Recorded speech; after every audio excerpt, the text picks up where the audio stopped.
Can't imagine what it's like to lose a brother. Can't imagine what it's like to lose a son. Words replace ghosts, replace memories when words surface up in cups of the cacophony of an automatic gun.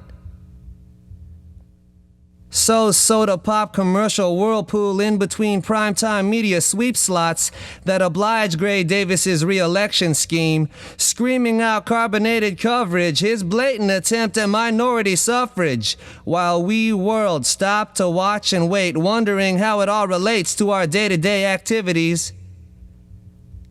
And it's painful irony, realizing that this was our brother, our son, just another victim of a racist gun. So anxiety holds our hands at the starting gate.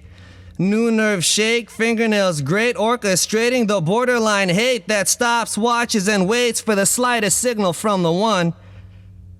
The one handkerchief dropping, go green light, signifying dying ain't right, soon to be saying it's high time to fight.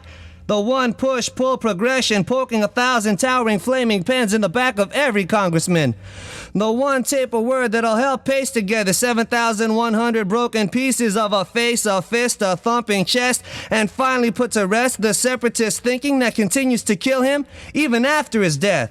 The one piece of thread that'll stitch the niches we've been bred in, shredded, sewn, and grown into, patterns scattered across 50 states, shattered the day Spain set sail, to the day Japan flew gales, to the day United States frequencies wailed, to the day Joseph Ileto decided to drop mail.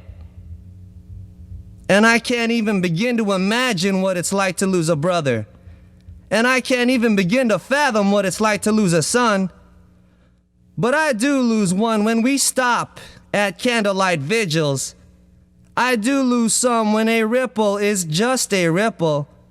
And we do lose everyone when we ignore the obvious signals, just so this Norman Rockwell painting won't come undone. Gaslight comes on like we're running on empty, as plenty many more miles tease and tempt. We see how far it is, how senseless, how useless this drive is, just because you don't have the time to waste. Well, that's when we gotta run on faith. Rest in peace, Joseph. No justice for Joseph. No rest without peace, without justice. No Joseph, no justice, no peace. No justice, no peace. No justice, no peace. No justice, no peace for Joseph. My secret, just do something that ain't nobody ever done before, but make it sound like something that's always been there forever.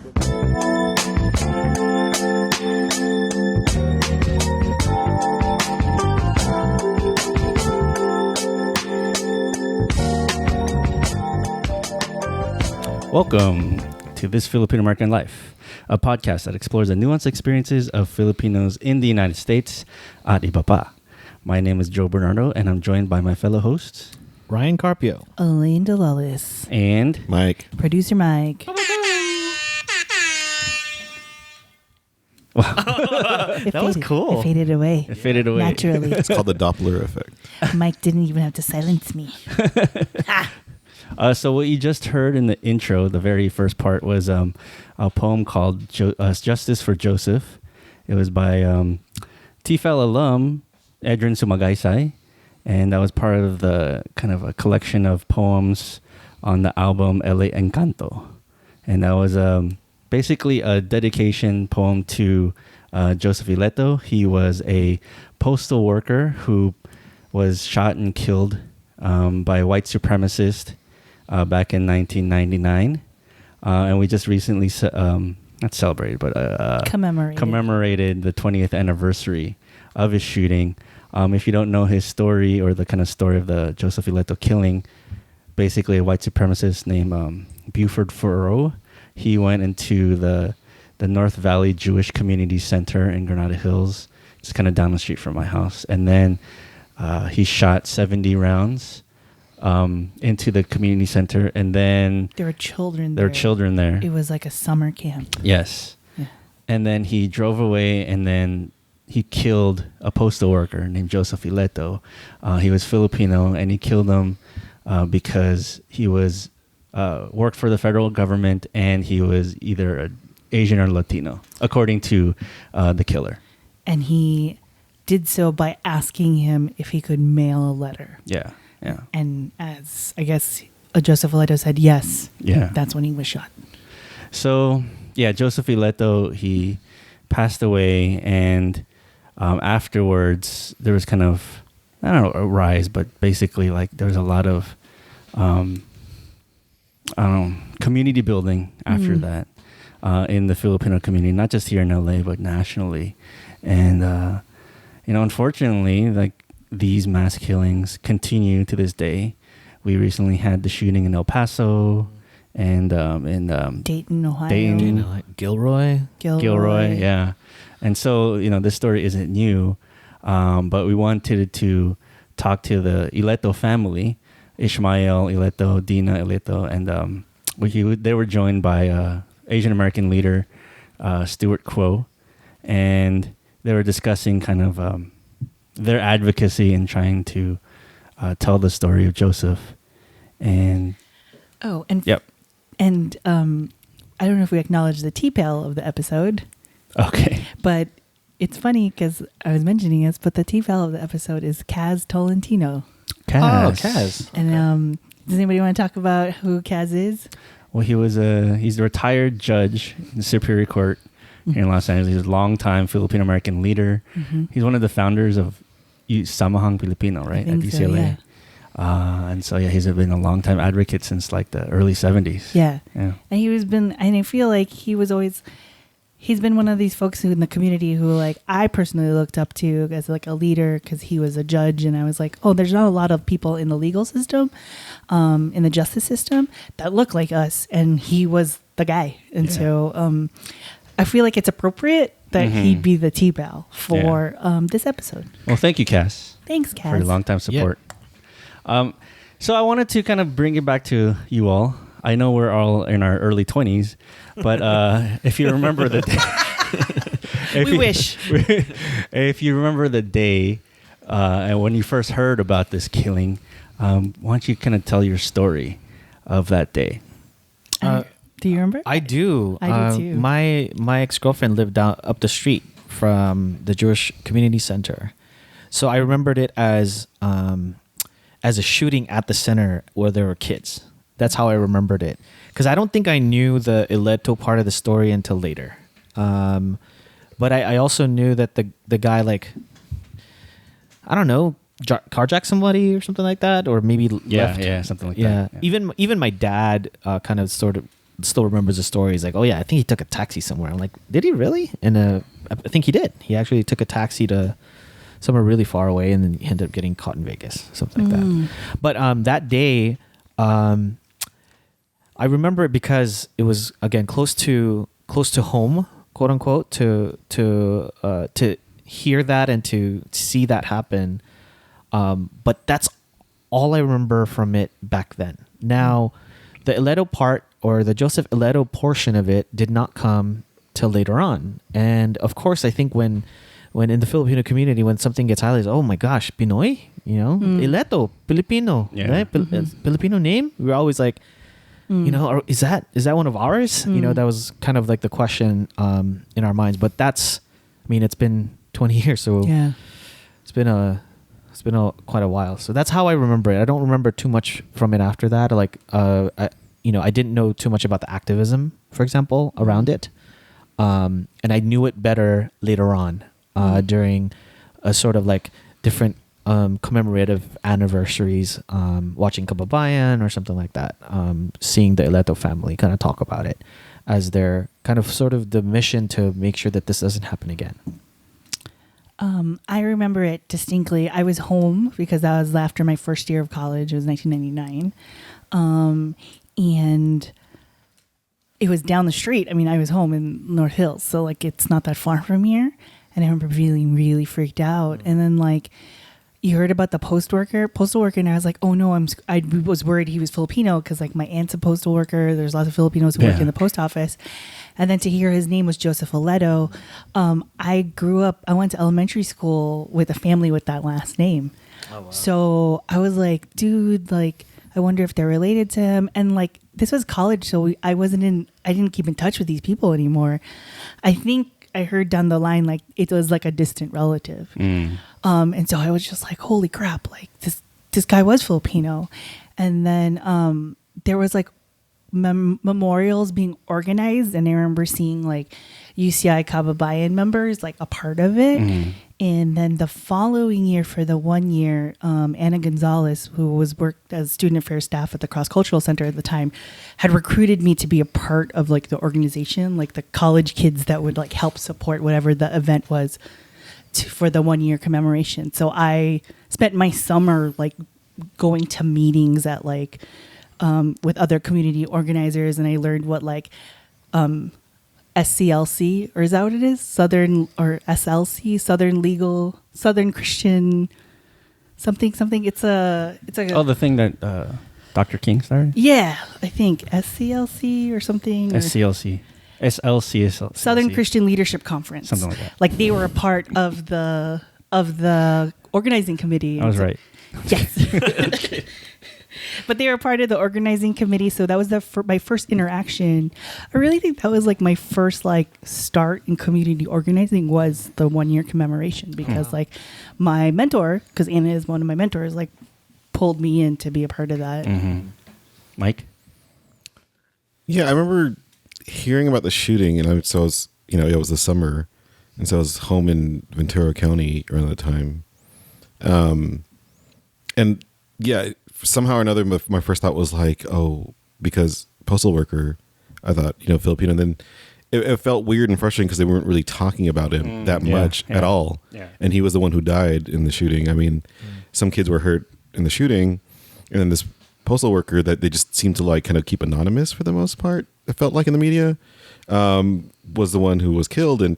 And like they would like flash me a picture, and I was just like, that guy looks like he's probably Filipino. And then they said Ileto, and I was like, well, I didn't know any Ileto, so wasn't still sure. But like, not that should have been like the primary thing, but it was just it was uncommon, and I think it's still uncommon for us to kind of hear about us being victims of these high profile like hate crimes or like mass shootings, and then realizing that he was targeted because of his identity, whatever this white supremacist like assumed it to be, scared me even more. And it was just, I mean, I think, it was around the time, around kind of like, the commemorations of that happening, even like that I started kind of becoming much more kind of aware and involved and kind of understanding, kind of just like with Vincent Chin, back, during kind of like that time, and learning about that, and then realizing that like, Filipinos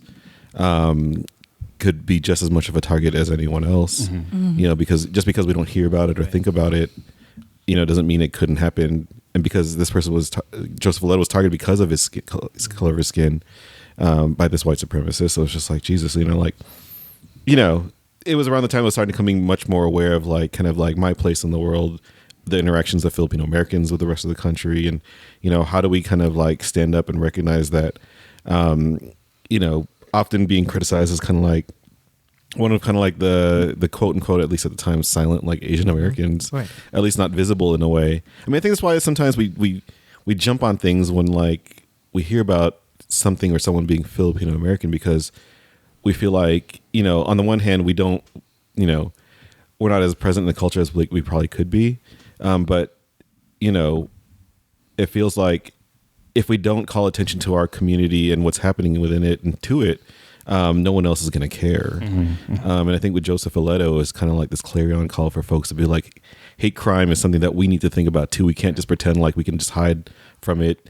That we're like the most American of like Asians or whatever. Like we can be victims. And then you start recalling the things that happened with like Filipinos and the farm workers, and Stockton and other places and like those kind of things. And just realizing that, there's this kind of like history of being affected by like, you know, racial like hatred and violence that we tend to like kind of either not know about, learn about, or just sweep under the rug. And so I think it was that moment for us to kind of like, hey, wait a minute, we need to like think about this, and you know, think about our community and how do we kind of uplift and protect our community at the same time. Yeah. And also, I think it highlights what you're saying is this is a moment right now, and you know we keep talking about it, and we talked to the Ileto family about it.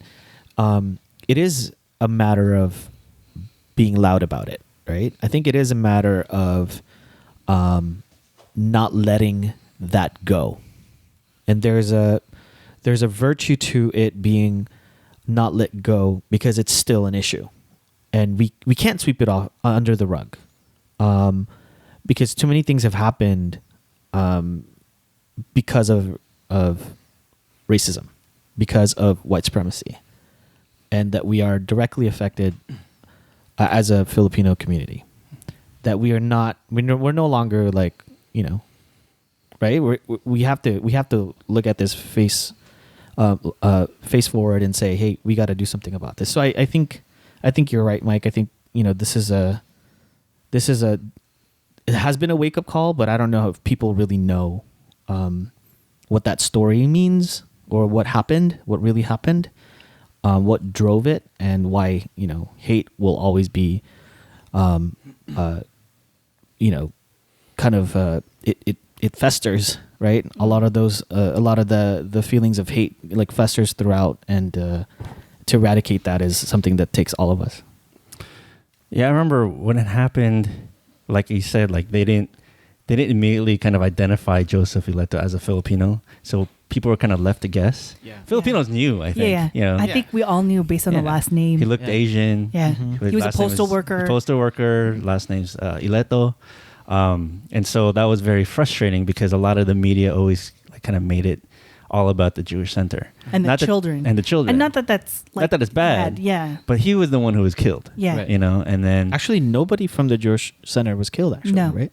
yeah. Nobody Yeah. from Nobody, just him. He Yeah. was on that day, it was only him that was lost. And I remember attending like the kind of rally, and there was a lot of people there at Belmont High School, and Janet Reno, who was the Attorney General at the time, was there when I was speaking. And then I remember a constant theme in a lot of the speeches was how it has to take this to get the Filipino community together, right? A death. A death. Something that was a blatant target. Like Filipinos were a blatant target in this, and that's the only reason and the only way that Filipinos get together, and people were frustrated about that, right? But then fast forward 20 years, I just feel like people have forgotten this. And even during the kind of commemoration that happened, like there's hardly anybody from the Filipino community there. Maybe his family was there, and you know, some media, Filipino media there, but you know, by and large, a lot of the people who were there 20 years ago weren't there. And I know people aren't like people are busy, and you know, maybe they're working on other stuff, but I do think they didn't promote that event very well. yeah, That it's too. true. It's true. But I think maybe also in the collective minds, it maybe happened in the past, and people kind of forgot about that. I remember like what immediately happened.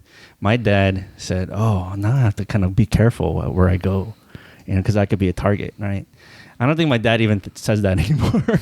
Like it happened, and then people were kind of heightened awareness, and it kind of just dissipated after a few years, right? And it's crazy because it's still happening. Yeah, you know, exactly. It's like, oh my goodness, like it's still happening, and what I don't want people to forget is like it happens because of hatred. You know, like it's like a specific hatred that like the rhetoric of hate towards a group of people, And Filipinos don't escape it. yeah, we don't escape that. You know, I don't know, man. It's kind of upsetting that it still happens, but I mean, I don't know. I mean, it's 20 years later, and like white supremacists are still murdering people Yeah. on the daily, it Yeah. feels. And it's a long history, you know. Yeah. Yeah, it happened in the early 20s when Right. Filipinos came, and Ferben Tobero was one of the victims of the Watsonville riots. And so, you know, it's kind of a long legacy of kind of mass killings aimed at Filipinos. Well, I'm really excited to hear Yeah. the Ryan and Joe, like your interview at the Iletos, because Mike and I were not there that day, but I'm excited to hear what the conversation that you had, Yeah. and I hope the rest of the TFAL listeners are respond well to what your conversation. Yeah. Rest in peace, Joseph.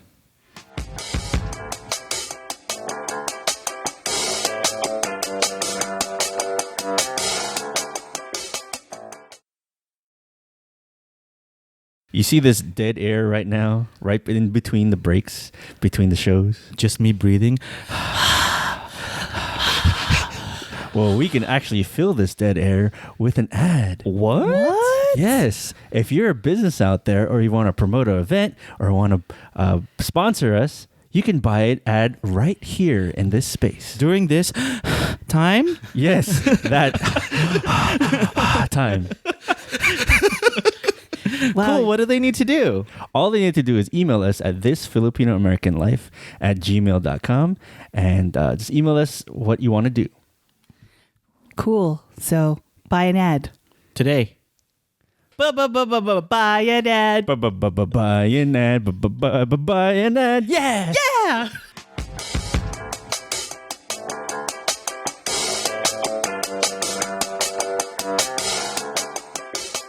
Hi, everyone. This is Joe, and I'm joined by Ryan. Hey.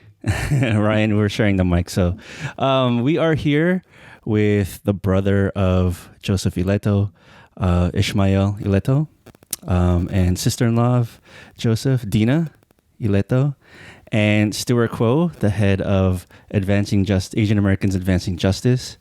And we're here to talk to them briefly about Joseph Ileto and kind of what happened 20 years ago today. Now, we described what happened in the intro, so we're just going to get into the reactions from the Ileto family. So thank you for joining us on the podcast. Oh, thank you for having us. Yeah, thank you. Can you describe what happened on the day of August 10th, 1999? At that time, I was a UPS delivery person. And when I was delivering the packages early in the morning, I saw the breaking news on TVs of people I was delivering to, and it was the shooting at the North Valley Jewish Community Center. And then there was like a little footnote on a postal worker being gunned down and killed on this route. Never ever thought that it would be so close to home until late in the afternoon when my wife, who was informed by the postal inspectors,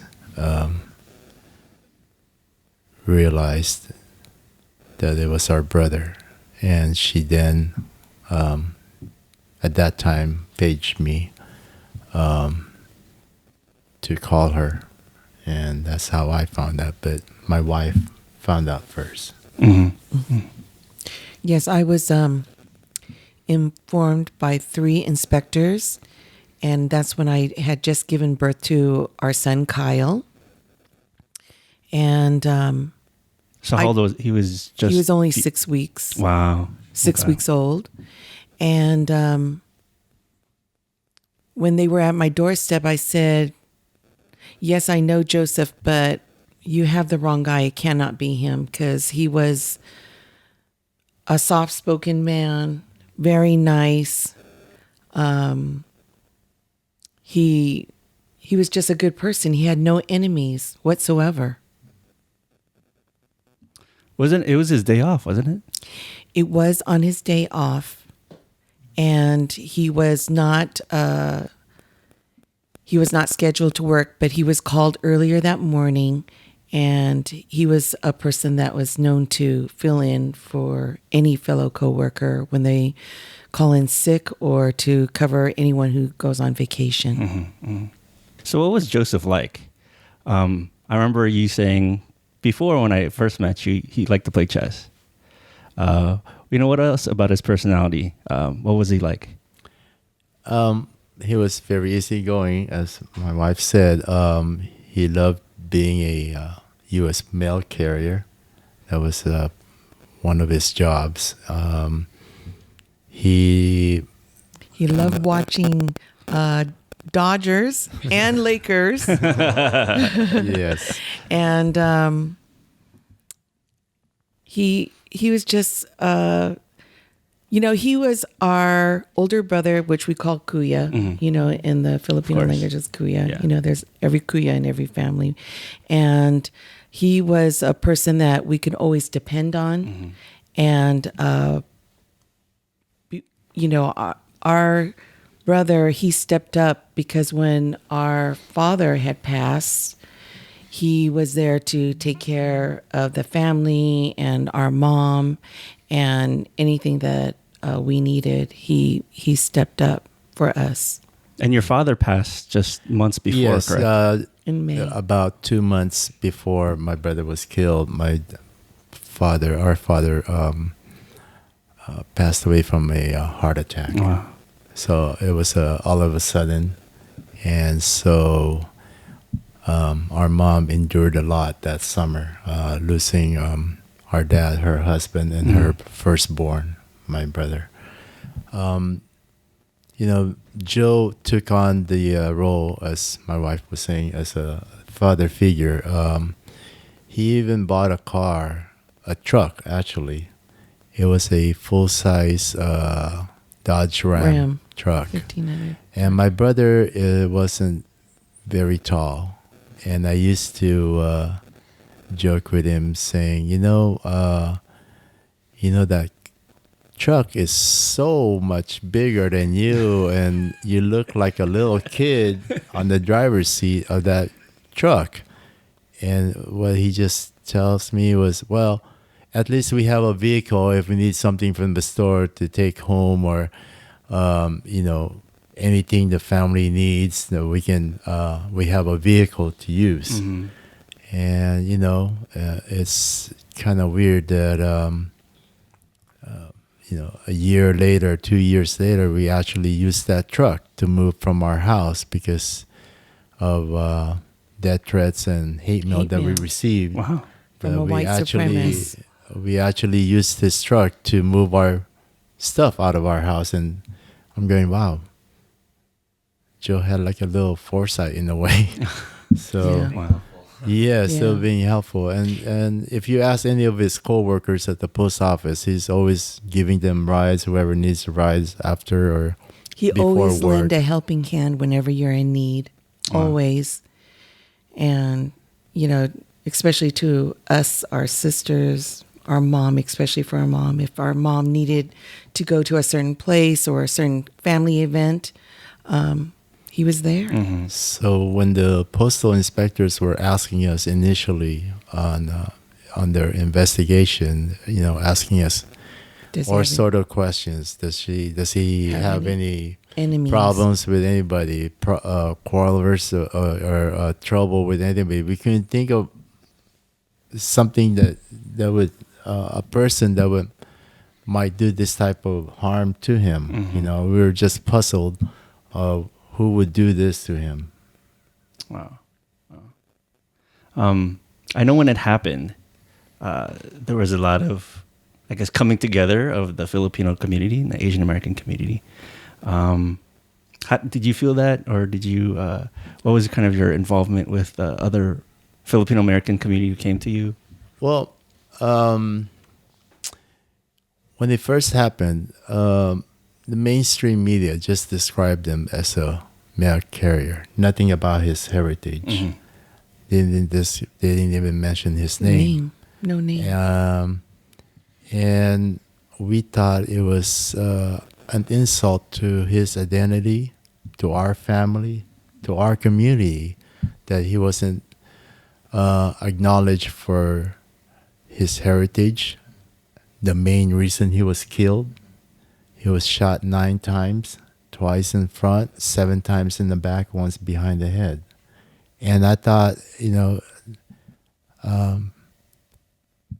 he deserves better than that. Our community deserves better than that, not to be an afterthought or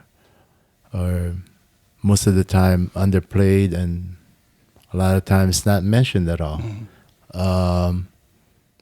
The Asian Pacific Legal Center at that time, which is now called the Asian American Advancing Justice. Asian American Advancing Justice, yeah.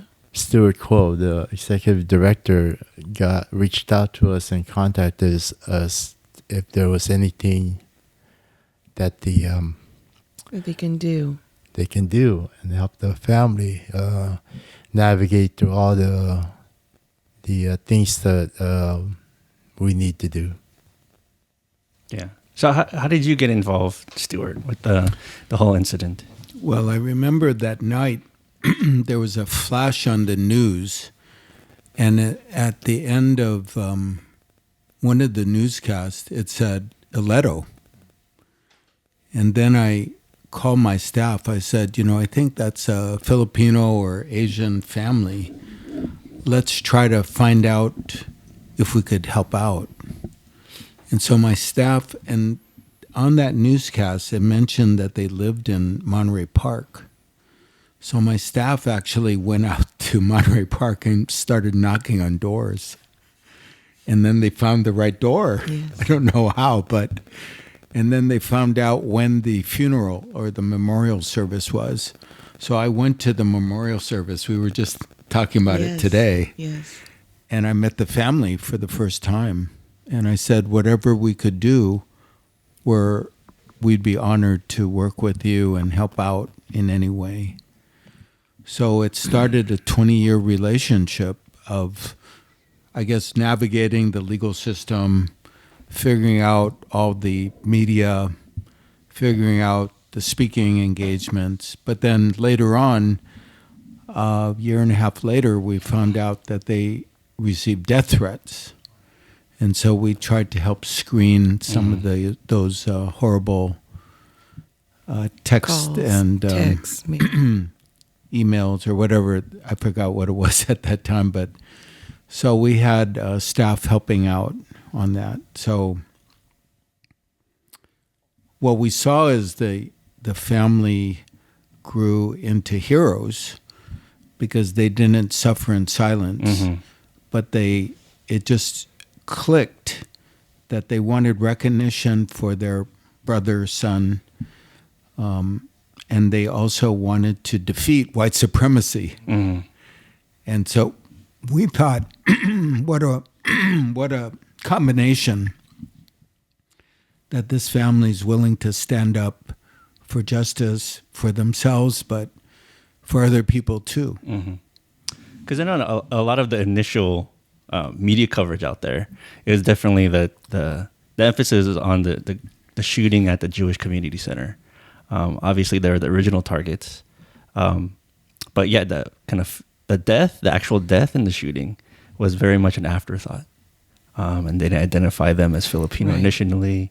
So, I mean, how was your reactions to that initially? Well, it was, just the events of our brother being killed is hard enough. But to top off, not mentioning his heritage or who we are was just like another slap in the face. I have so many examples of where we're invited to different events and my brother's name or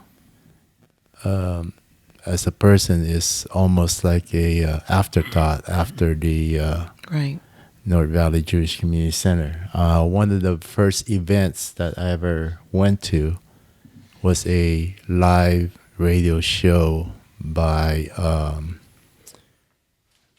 Larry Elder, I believe. It was at the Museum of Tolerance. And this is a few days after what had happened. Because after that, the killer had confessed the killing, and my brother's death was tied into the shooting at the North Valley Jewish Center. That's only then the media wanted to have a talk with us, Had it been a separate event, I think my brother's case would have been just nothing. Yeah. It would have Filed been away. just nothing. Yeah.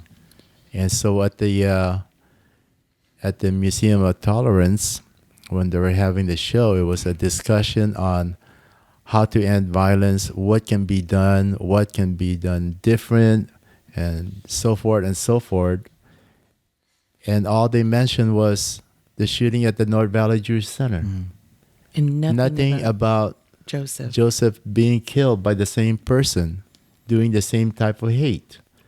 And at that time, one of the staff members from the legal center was there, and and we're glad they were there. And I told her, I go, please inform the host that They need to mention. my brother needs to be acknowledged because this is the same event, basically.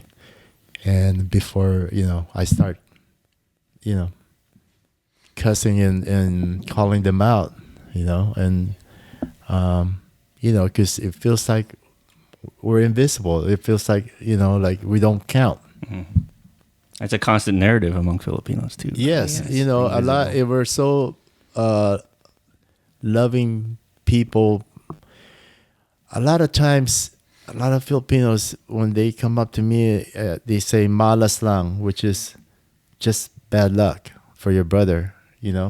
And we used to think that, wrong place, wrong time. The people would say, right? No. Until a student from Cal State Northridge pointed out, well, why is it wrong place, wrong time for us? When students were supposed to go to school and you're supposed to go to work And, to achieve your dreams. and my brother was where he was supposed to be, working, delivering mail. And this guy just happened to have the wrong set of values that took his life. And we should stop thinking, I think as a community, that this is bygones. It happened 20 years ago. Let's move on. But we need to learn from history. We need to learn that we need to share these stories because it's very relevant to what's happening now. My brother was targeted because of color of his skin, and the killer thought he was a Latino. And just a few weeks back, the killings in El Paso, Texas, and all the other hate crimes that's happening. Is it frustrating? Like, I mean, it's been 20 years, and I know you've talked about this, and I know it's probably still painful. Is it frustrating knowing that there's still a lot of these hate crimes happening? We had 3 in a week shootings. Right. How do you take that frustration? How do you remain so vigilant in what you all do? I imagine it's tough. It is. Yeah. It's really tough. I mean, it brings us back as if it happened yesterday. Yeah. I mean, it was a hot summer like this. Then you see breaking news, and then you see the shooting sprees, and then you see people crying, and they're holding their loved ones, and they're in shock. And then, my mom and I were together, and we're just in tears because we feel like we're watching ourselves, and we know exactly how they feel. We're like, why me? Why is it happening? We're at a good place. This should not be happening. And it feels like it just brings us back. And we can't be segregated. We cannot be separated. I mean, now that this happened to Latinos, we need to stand by them because we need to show we all make a difference. And us together makes us stronger, building a stronger future for getting the right people in Congress, President, Especially the president. It's very frustrating that my brother's case was 20 years ago. Before that, 18 years before my brother, Chinese American Vincent Chin was targeted in Detroit, Michigan, for being the killers thought he was a Japanese auto worker. And so it's very frustrating that it seems like it's getting worse, but at the same time, we need to speak up and make, doing nothing is not an option. It's just going to make things worse. And now that it's so, it's almost like a daily thing nowadays, weekly, and like last week, like 3 events that affected so many people, and we know exactly what those families are going through. We went through that 20 years ago. You feel But numb. Yeah. And all you hear from elected officials every time you watch the news, our thoughts and prayers are with the families. Yeah. We're tired of that. We're tired of that. Sooner or later, somebody out there, they're going to hear that from their local official or their elected congressman or whatever, and then they just say, "Oh, our deepest sympathy and condolences for the families." When we need a change. We need a change. We need action. We need action. No more condolences and sympathies. How we many appreciate sympathies and condolences can you give out? Right. People need to change, and Right. people don't think about it. They go, "Oh, it's not going to happen to us. It's not going to happen to us. It only happens to those people that live in that community, or they have that different lifestyle, or they worship a different faith, or so forth." Well, as Stewart would say, a hate crime against one is against everyone. Right. And I used to be guilty with Kuya, Joe. We used to say, "Oh, did you hear the news? Did you hear what happened? Oh, it's a good thing we don't live in this city, or we don't belong in this organization, or we don't belong in this group. This will never happen to us." But look at us today. It happened to us, and we lost our brother. We try to connect with everyone and reach out to everyone to build a stronger community and safer community for everyone, because we used to think that way. But when a gun shoots off and that bullet, it's not going to stop because the color of our skin, or we belong to this religion or race. It affects everyone, and the bullet kills. I mean, a lot of members in our community, the Filipino community, are very conservative. Not all, but there are a good number of Filipinos who are conservative who do own guns. What do you say to them? Well, yeah, okay, yes, I understand about people owning guns, and I understand about our community being conservative. But at what point are you gonna value the lives of your loved ones? We're not against owning guns. We're only advocating for common sense. Right. Gun Getting into the controls. wrong hands. Right. I mean, assault weapons, that's a no-brainer. Yeah. We're not, people have the right to protect themselves. We're not against that. We're against assault weapons that really doesn't have a place in a society like ours.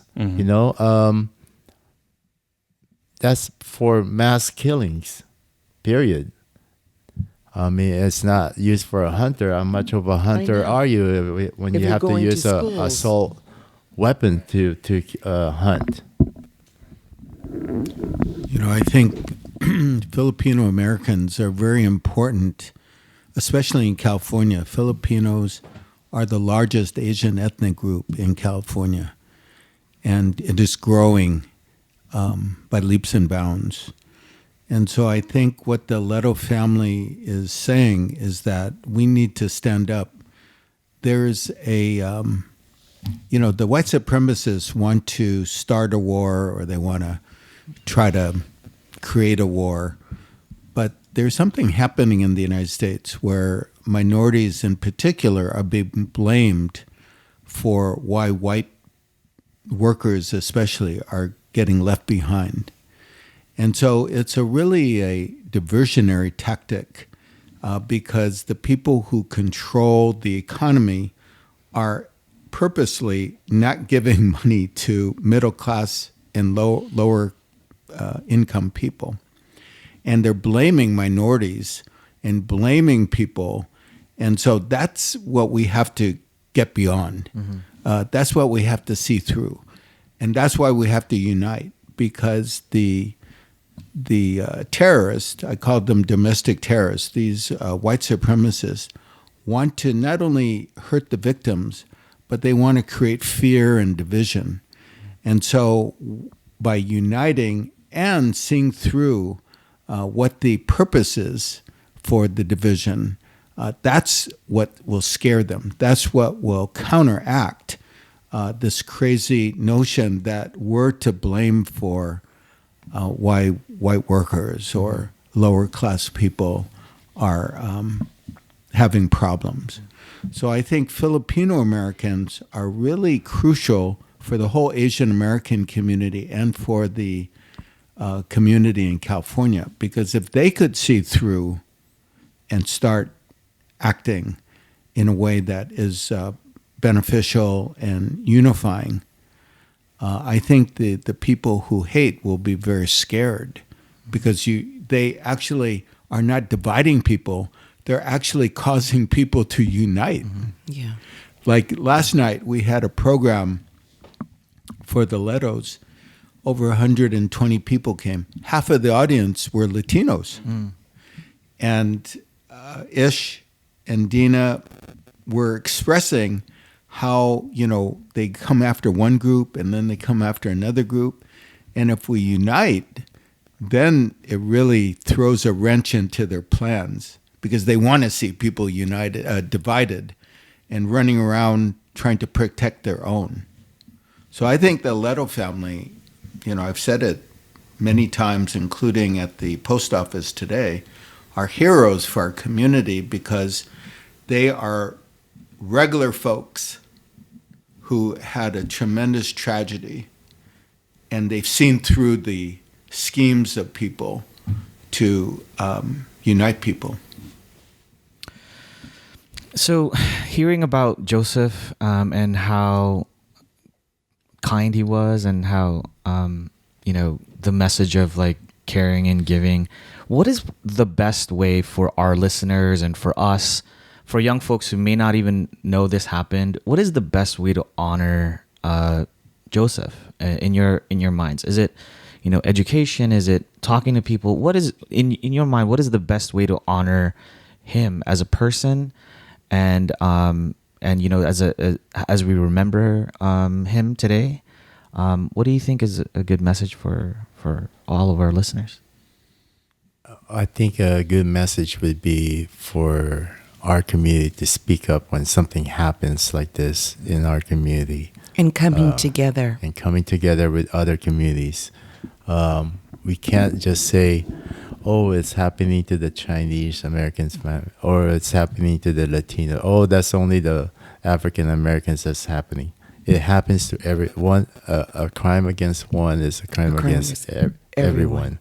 We need to learn to really speak up. Stewart would say. Stewart said, Filipinos are one of the largest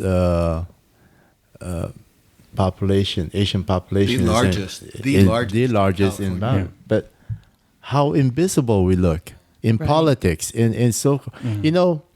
I always say Filipinos are always, as a general, when you say, oh, that guy is Filipino, most of the time the stereotype, oh yeah, that's a fun-loving person, he likes to party, he has the best dance moves, likes to sing, he karaoke. dresses the best, they have the good-looking cars, and so forth.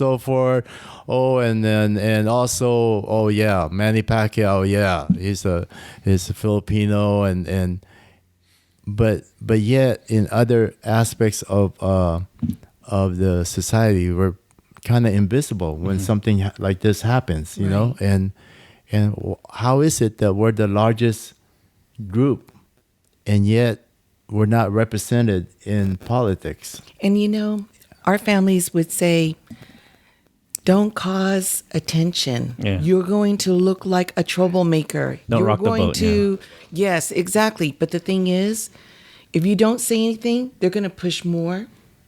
They're going to bully us more. And we need to act now, come together, be educated, and also come together and get the right people in Congress that would listen to us and be there for everyone. And when we speak to schools, we promote the untold civil rights stories. And we believe education, we need to not only bring this at colleges, but start it in junior highs, high schools, so that their students, they could tell their family at dinners and say, this is what we learn. We could be actively involved, or I can make a difference here. Because I believe our children, they're going to be our future and our leaders, and they're so important to us to continue our work. And, I appreciate Stewart's words, and I appreciate all the well-wishers. And, I don't feel like a hero, because we can't do it ourselves. And we do this because we lost our brother, and we don't want others to go through what we went through, even though so many have. We need to stop that. And we don't want their families having to visit their loved ones and then remember them by the marker on their gravesite. That's not what it's all about. And we can't do it by ourselves. We need everyone to be involved, and we'll be there by your side. We'll be there by your side because we can't do it alone. So momentum hasn't stopped for you. Oh, no. Not at all. Slowed down or Especially, it fueled us more, especially when we're not acknowledged and we're not, when our brother was not given a name or what his race was or anything. And when we got hate mail and we hear that white supremacists, and especially we have a president that supports that fuels us more to work even harder. And we want to connect with everyone. Here's one thing I'll say. I know there's a lot of Republican Filipinos that support the president right now. And this is coming from our family. Hearing him 3 weeks ago tell 4 congresswomen, women, to go back where they came from, even though they're American citizens, born here, right? That's what it said. That was almost the exact word per word that was written to us in the hate mail. Go back where you came from. And it's exactly what President Trump said. Go back where you came from. So if that doesn't tell you what, I don't know. I know a lot of people in our community identify themselves as Republicans, but sometimes you gotta know, the politics or what how it affects us, Because when I'm not saying Republican people or people that support the Republican Party are bad people. It's just the leadership is not inclined to look at people of color that represent our community, that affects our community, So I'm not saying change your party affiliation. I'm just saying hold your representative, because look deep on how they really represent us. Hold them accountable. Hold them accountable. We need change. We're tired of the thoughts and prayers. Hindi malas lang. Hindi malas lang. So I would say, though, that 70% of Filipino Americans are Democrats. Maybe 30% are Republicans. Yeah. Sometimes the Republicans have a loud voice. Yeah, a lot of voice. But I would say what the Ileto family has really shown is that people, whatever their party affiliation, they need to get activated. They need to join groups. They need to create groups. They need to really get people really activated so they speak out, but that they all vote. Yeah. And I think that to me is the biggest lesson, because if we could get the people out to do things, then we'll be okay. Because I think a pretty big majority of Asian Americans are generally on the right side. But they, like what the Iletos are saying, is they're not activated. They kind of sit around and they're passive. So they could be a Democrat, they could be liberal, they could be progressive, but they're not active. So that is what we need to get in all of our Asian communities, the activism. And I think there are some active Filipino... Yeah, there are tons, but we need more. Exactly. Yes, we need to vote as a community. That's the only time our elected officials will pay attention to our community. That's the only time we become visible. This happened when we were doing the commemoration, and some people were wondering how best to be looked at, to be identified or be acknowledged. I said, well, we all need to vote, because if we don't vote or if we don't participate in the spectrum of electing officials, when they're making policies that affect our community, that's the only time they'll recognize our needs, our communities, what we need in our community. I know you speak around. Where can people contact you in terms of getting you to speak at their organization or school? Or well, we both work, and so a lot of times we deferred it to the Asian American Advancing Justice. Yes. They helped us throughout the years of arranging our speaking engagements through the universities and stuff. And here's another thing I point out. People think that this is just a issue for the colored people or people of color. In Hawaii, they don't report federal hate crimes in Hawaii. Do you guys know why? Because majority people of color? Yes. No, because most of the hate crimes over there is against Caucasians, because they're the minority over there. And I thought tourism is how they receive revenue. And they don't want to promote that, because they don't want to stop people from vacationing there. I mean, it's beautiful islands. Yeah. And I didn't know this until somebody pointed it out to me. And my neighbor across the street grew up in Hawaii, and he was a white guy. And I said, hey, Mike, is that true? When you were in Hawaii in high school, is that true? You guys were the targets? Oh, he's like, oh, Ish, you don't know how many times I prayed that I don't get beaten up when I go to school. So this hate crime issue is an issue for everyone, not just for Filipino Americans, not just for Latinos or blacks or Jewish Americans. Yeah. We need to include everyone, whether it's race, religion, sexual orientation, disabilities, everyone. Yeah. So where can people get in touch with Advancing Justice, Stewart? They can contact me, SKWOH at advancingjustice-la.org, and I can place the calls to the Ileto family, and so we can work it out.